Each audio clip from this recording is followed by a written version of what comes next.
Gombo mar bedo gi pi e alwora en gino mathoth ji mawuok e gwenge ma Orokwa koni godo.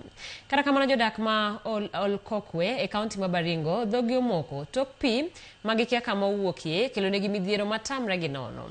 Mana ka jafwambo marwa James Opondo japicha lero en pi manochakore kidam ka nyaka sani olokore nam. Chenro mag wuoth gi somo bende koro bedo gi ng'ikruok. Hii maji ilikuja ghafla. Tulikuwa tumelala usiku maji ikatokelezea chini. Si maji ati ilikuja na mvua. Of the residents alikuwa amejimba well hapo and 108 feet. Lakini ukifika kwake saa hii unachota hiyo maji na jack. En hono mageworo kendo wach ma umako dho jodak ma Olkokwe County ma Baringo. Pi wuokelo kendo mol ka chokore. Gino maneno kama nyalo chalo nam. Na majodak wacho ni olosore mana gi pi mamol matin mane ochakore ka girkirage.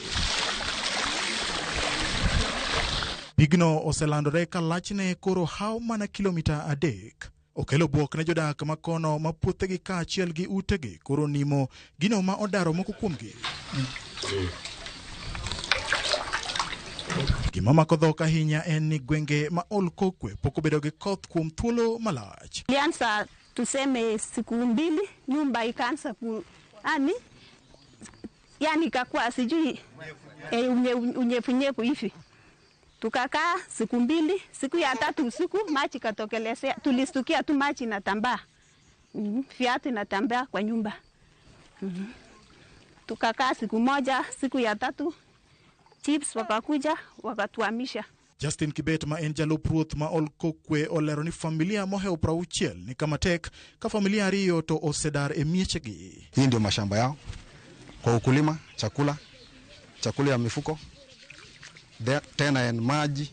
Kama vile umesikia maji, sasa hawana maji wanaenda karibu kilomita 5 ndio wapate maji. So how hiyo familia wako na those families are the most affected. Ber mar pitho to ma ok en mano ma jogweng'no gombo ni mondo bedie.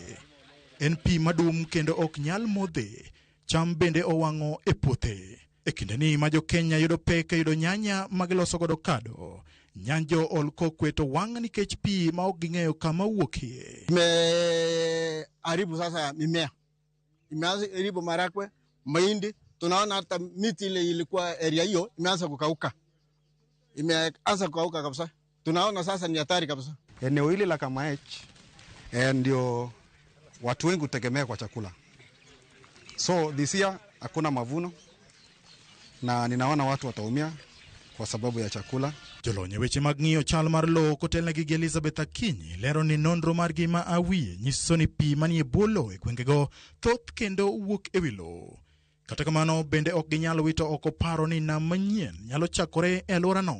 Is a closed basin, and within the closed basin there has been surface runoff and also underground water activity that is stagnant and not moving anywhere, which is forming some sort of lake, and therefore the communities and owners of the land have been forced to relocate. Ok en mana puothe kende gi dar mar ji. Sylvia Mutai ma en jadaka lero ni apeini bedo matekalo nikech pi oula ka sikunde mantiere alworano yudo pek mar yudo nyithi sikul nikech luoro ma jonyuol nigo ka nyang' gi repe bende wuok oko mar manyo chiemo gino manyalo kelo pek mar wuoth. Now we are having students and pupils crossing these rivers to school. That poses a serious threat to their lives. We are now also experiencing human and wildlife conflict. We are having crocodiles in these waters. We are also having hippos in the waters. Also dangerous snakes. Gwenge mag ho mar Okako osebedo gi koth mapek kuom kinde. Gino mamiyo jolony paro ni nyalo bedo ni nam ma Naivasha osepong' kendo ng'udho pige kochomo mwalo nyaka i nam ma Turkana. James Opondo, Ramogi TV.